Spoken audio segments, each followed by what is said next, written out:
अस्सलाम वालेकुम स्टूडेंट्स, क्या हाल है। अल्लाह से दुआ है कि आप सब खैरियत से होंगे।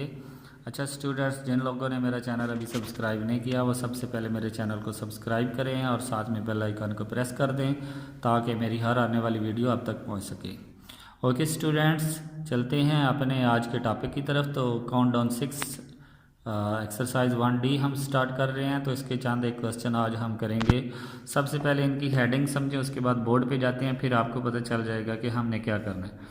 Make list of the finite and infinite, आपने इनमें से सेपरेट करना है कि इनमें से फाइनाइट कौन सा है और इनफाइनाइट कौन सा है। फिर आपने क्या करना है, make the list of the empty set, इनमें से एम्प्टी सेट कौन सा है। एम्प्टी सेट आपके जानते हैं। फिर वो कहते हैं make the list of the pair of the set which are equal from the following, तो इनमें से कौन से इक्वल है। तो सबसे पहले इनके बारे में थोड़ा सा हम समझ लेते हैं कि पहले फाइनाइट और इनफाइनाइट की बात करते हैं। तो जाते हैं बोर्ड पे एक बार थोड़ी देर के लिए। ओके स्टूडेंट्स, ज़रा देखें, मैंने यहाँ पे लिखे हैं फाइनाइट और इनफाइनाइट सेट, दो एग्जांपल दी हैं। तो यहाँ पे एक बात समझते जाएं कि फ़ाइनाइट वो होता है जिसकी कोई लिमिट होती है, यानी कि कहीं पे ख़त्म हो रहा हो, और इनफाइनाइट वो होता है जिसकी कोई लिमिट नहीं होती, यानी कि कहीं कहाँ पे ख़त्म हो रहा है हमें नहीं पता। तो ये दो सामने आपको एग्जांपल दी हैं। आप देखें 1 2 3 4 है, तो ये 4 से आगे नहीं बढ़ रहा, तो इसका मतलब ये फाइनाइट है। ये इसकी लिमिट का हमें पता है कि ये 4 से आगे नहीं जा सकता और 1 से नीचे नहीं आ सकता। तो इसका मतलब ये हमारे पास फाइनाइट सेट है। दूसरा बी है हमारे पास 1 2 3, इसके दरमियान में डॉट लगी हुई है और लास्ट पे लिखा हुआ है 10। इसका मतलब 3 के बाद 4 भी है, 5 6 7 8 9 और 10 है लास्ट डिजिट। तो 10 से आगे नहीं है, तो ये भी क्या है, फाइनाइट। इनफाइनाइट में देखें, वो कह रहे हैं कि 1 2 3 आगे डॉट लगी हुई है और आगे कोई नंबर नहीं भी लिखा होगा। तो इसका मतलब ये होगा कि 3 के बाद 4 भी है, 5 भी है, 6 7 आगे सब नंबर हैं, लेकिन हमें नहीं पता कहाँ पे ख़त्म होंगे। तो इसको हम कहते हैं इनफाइनाइट। कुछ ऐसे भी होते हैं जैसे कि यहाँ पे लिखा हो, डॉट डॉट लगी हो और साथ में यहाँ पे 0 1 2 सवाल या यहाँ पे, तो ये भी हमारे पास इनफाइनाइट है, क्योंकि ये देखें इस साइड पे डॉट लगी है। इसका मतलब ये 2 है, 1 है, 0 है, इसके बाद -1 आएगा, -2 सवाल कहाँ पे, ये यानी कि डिक्रीजिंग इंक्रीजिंग ऑर्डर में या तो वो बढ़ रहे हों या कम हो रहे हों। तो हमें अगर लिमिट दी जाए तो हम उनको फाइनाइट कहते हैं, अगर लिमिट ना दी जाए तो हम उनको इनफाइनाइट कहते हैं। तो अब आपकी बुक पे जाते हैं, जो आपके क्वेश्चन है वो आपको बताते हैं कि फाइनाइट कौन से हैं और इनफाइनाइट कौन सा।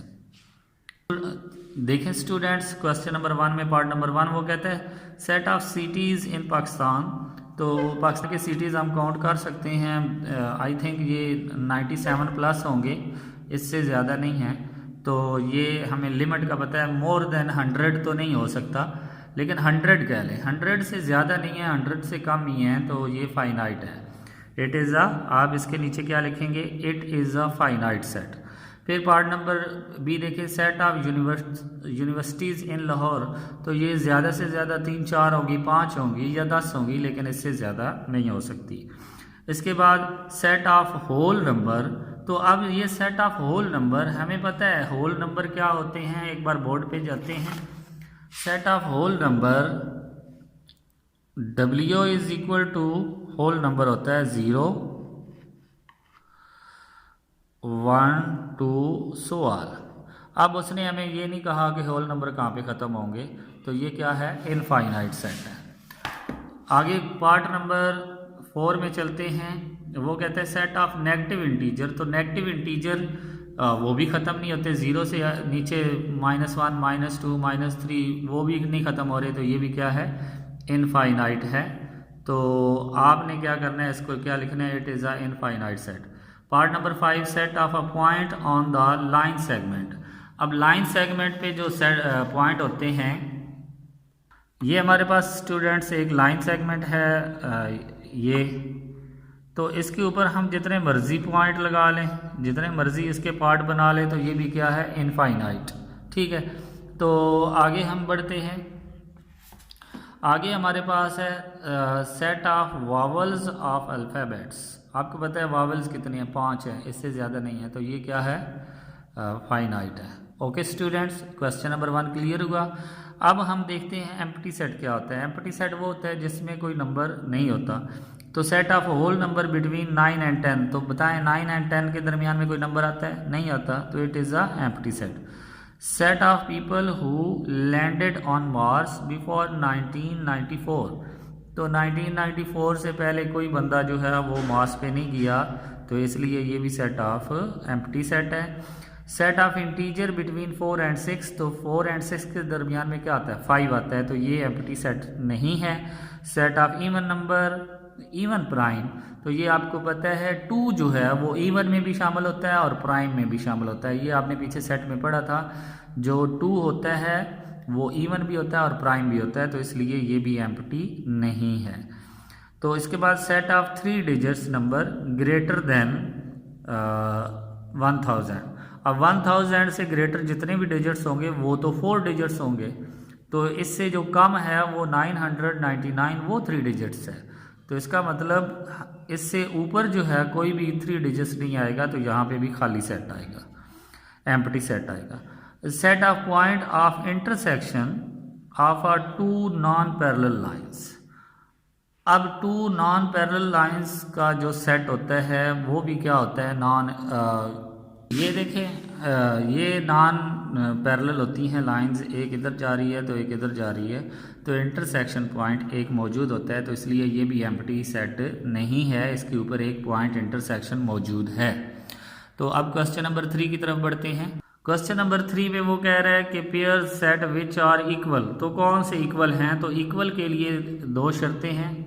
अब ये देखें स्टूडेंट्स, मैंने 2 एग्जाम्पल दी हैं। अब ये देखें, इसमें a इज़ इक्वल टू 1 2 3 है और b इज़ इक्वल टू 2 1 3 है।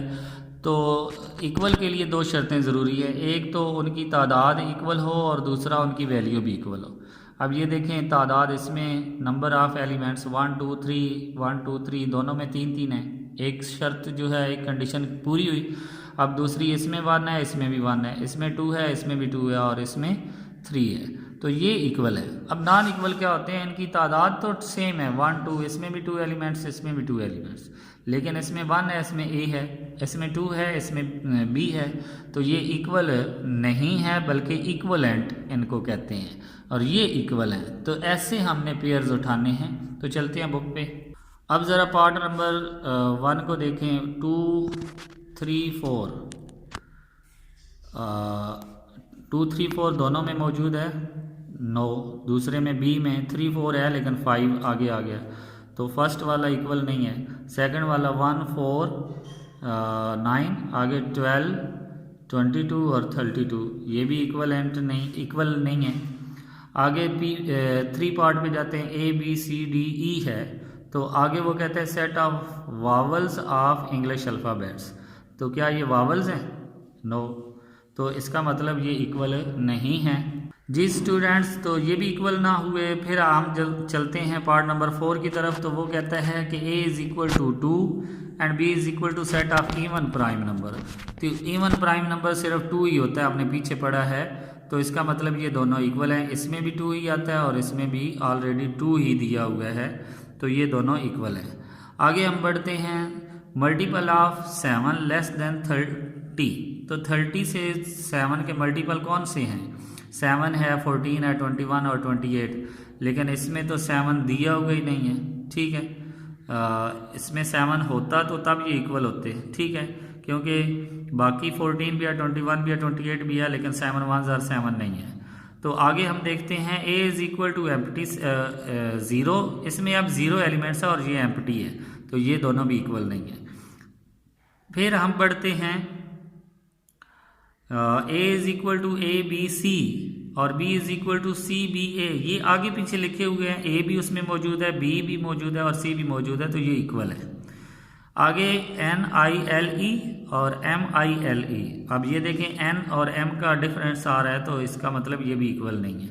इसके बाद e a t और t e a, अब दोनों में e भी उसमें मौजूद है, a भी मौजूद है, t भी मौजूद है, तो ये भी इक्वल हुए।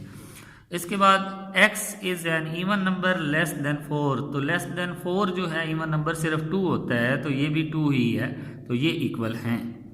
फिर s m q और इसमें एम क्यू एस, तो देखें एस भी मौजूद है, क्यू भी मौजूद है और एम भी मौजूद है, तो ये भी क्या हुए, इक्वल हुए। इसी के साथ आज का हमारा लेक्चर ख़त्म हुआ। हमने फर्स्ट 3 क्वेश्चन किए 1D के, तो आपने इनको प्रैक्टिस करना है, इनको अच्छे से लिखना है। ओके स्टूडेंट्स, अल्लाह हाफिज़। जिन लोगों ने मेरा चैनल सब्सक्राइब नहीं किया वो सबसे पहले मेरे चैनल को सब्सक्राइब करें।